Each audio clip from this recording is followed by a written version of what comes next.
નમસ્કાર ખેડૂત મિત્રો, આજના વિડીયોમાં હું અશ્વિન કલસરિયા આપ સૌનું હાર્દિક સ્વાગત કરું છું અને આશા કરું છું આપ સૌ કુશળ છો. આજનો વિડીયો ખાસ હવે આપણે 3 એવા ખાતર કે જેમાંથી મોટા ભાગે આપણે ખેતીની દરેક સિઝનની અંદર પાયાના ખાતર તરીકે ક્યાંકનો ક્યાંક એનો ઉપયોગ કરીએ છીએ, પરંતુ એની અંદર કઈ જમીનમાં કયું ખાતર આપણે ઉપયોગી સાબિત થઈ શકે. આ સિવાય બીજું એક જે આજનું ખાસ ખાતરનો પોઈન્ટ છે ટીએસપી. તો એના ઉપર થોડીક ચર્ચા કરીશું. પહેલું જે ખાતર છે એસએસપી એટલે કે આપણું સિંગલ સુપર ફોસ્ફેટ, બીજું છે ડીએપી ડાયમોનિયમ ફોસ્ફેટ, અને ત્રીજું જે છે ટીએસપી એટલે કે ટ્રિપલ સુપર ફોસ્ફેટ. આની અંદર ફરક શું છે ત્રણેયમાં, પ્લસ હમણાં ઘણા ખેડૂત મિત્રોનો પ્રશ્ન થઈ રહ્યો છે કે આપણે ભાઈ ટીએસપી વાપરી શકીએ કે નહીં, તો આપણે એના ઉપર પણ એક ચર્ચા કરી લઈએ.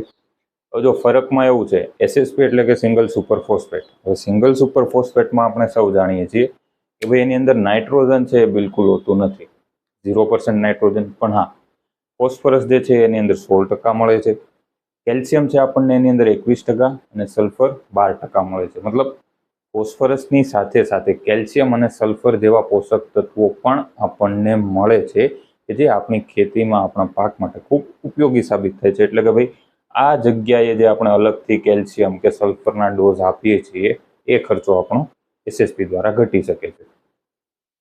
બીજું છે ડીએપી, જે આપણું બધાનું પસંદીદા ખાતર હંમેશા રહ્યું છે અને હંમેશા રહેતું હોય છે. પાયામાં કોઈ પણ પાકમાં આપણે જો ખાતર આપવાની વાત હોય એટલે સૌથી પહેલું ખાતર આપણને કોઈ પસંદ આવે તો એ એટલે કે ડીએપી. ડીએપીમાં શું છે આપણે સૌ જાણીએ, 18% નાઇટ્રોજન છે અને 46% ફોસ્ફરસ.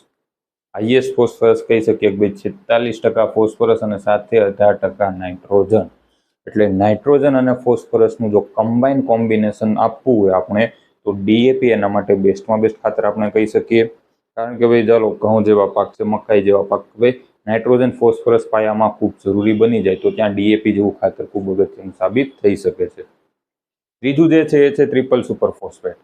હવે ટ્રિપલ સુપર ફોસ્ફેટ જે છે એની અંદર છે ને તમને ફોસ્ફરસ 46% મળે છે, એની અંદર કેલ્શિયમના ટ્રેસીસ છે 14 થી 15%ની વચ્ચે જોવા મળે છે. પણ મેજોરિટી જે મુખ્ય ઉપયોગ છે એ ભાઈ 46% નોર્મલ ફોસ્ફરસ માટે આપણે થાય છે.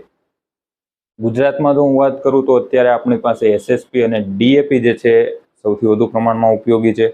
એમાં પણ ડીએપી અત્યારે આપણે કહી શકીએ કે ભાઈ સૌથી આગળ, કે આપણી પહેલી પસંદગી ડીએપી હોય છે. પણ જે ખેડૂત મિત્રોની જમીન છે આલ્કલાઇન છે, જેની જમીનનો પીએચ વધારે છે, સાર છે જમીનમાં, કેલ્શિયમ કાર્બોનેટ જો સાર જે જમીનમાં હોય છે, તો એ જગ્યાએ જો તમે ડીએપી વાપરો છો તો ત્યાં શું પ્રશ્ન આવશે કે ભાઈ આની અંદર જે 46% રહેલું ફોસ્ફરસ આપણે સૌ જાણીએ કે આમાંથી કેટલું ખબર, 40% જેવું જ ખાલી પાણીમાં દ્રાવ્ય છે, બાકીનું જે છે સાઇટ્રિક એસિડની અંદર દ્રાવ્ય છે 46%માંથી. તો 40% જેવું છે એ પાણીમાં દ્રાવ્ય છે. એટલે ડીએપી જો છે એ તમે આપો છો વધુ આલ્કલાઇન પીએચ વાળી સોઇલની અંદર જમીનમાં, તો શું થશે કે જે એની અંદર રહેલો ફોસ્ફરસ છે એ બીજા તત્વો સાથે બાઇન્ડિંગ કરે એટલે કે અદ્રાવ્ય સ્વરૂપમાં જતો રહે છે, એટલે છોડને પૂરતા પ્રમાણમાં નથી મળતો. એટલે તે જગ્યાએ ડીએપી આપવામાં આ પ્રશ્ન આવી શકે છે.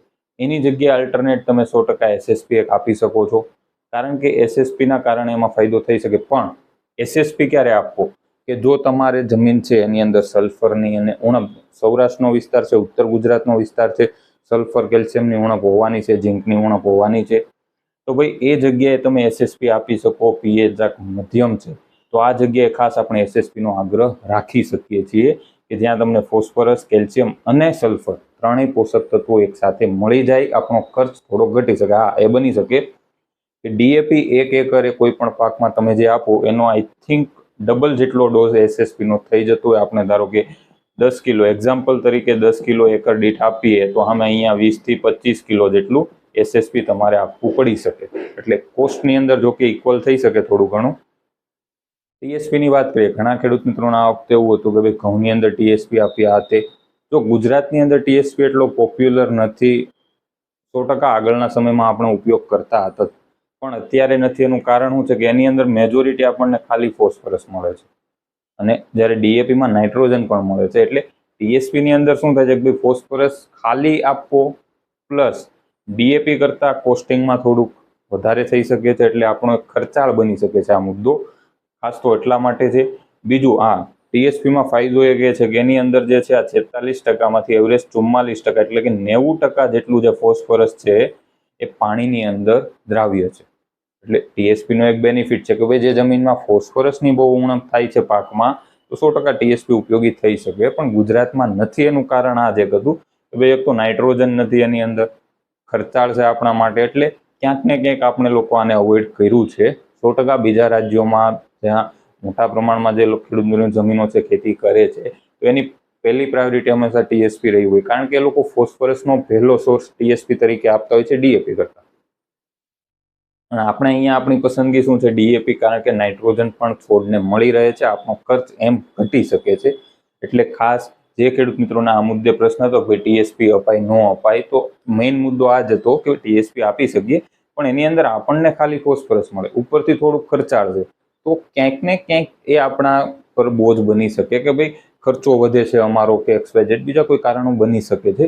એટલે એમાંથી આપણે એસએસપી અથવા ડીએપી જેવા ખાતરની પસંદગી કરી શકીએ. પણ કીધું એમ પીએચ વધારે છે, આલ્કલાઇન છે, તો પછી આપણે ડીએપીને પણ ઓછું કરવું પડે, કારણ કે જો તમે ખર્ચ કરો છો કોઈ વાંધો નથી, પણ શું છે પીએચ સારવાળું હશે વધારે જમીન, એટલે ત્યાં ડીએપીના કારણે જે બાઇન્ડિંગ બને, એટલે ડીએપી છે એમાંથી ફોસ્ફરસ છોડને નથી મળી શકતો. એની જગ્યાએ આપણે બીજા કોઈ પણ ખાતર છે એનો ઉપયોગ કરી શકીએ છીએ. 100% આ વિડીયો જો તમને સારો લાગ્યો હોય તમે લાઈક કરી શકો છો, અને આ માહિતી વધુમાં વધુ ખેડૂત મિત્રોને જણાવજો.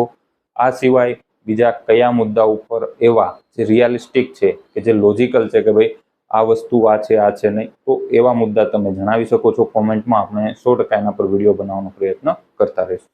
ધન્યવાદ.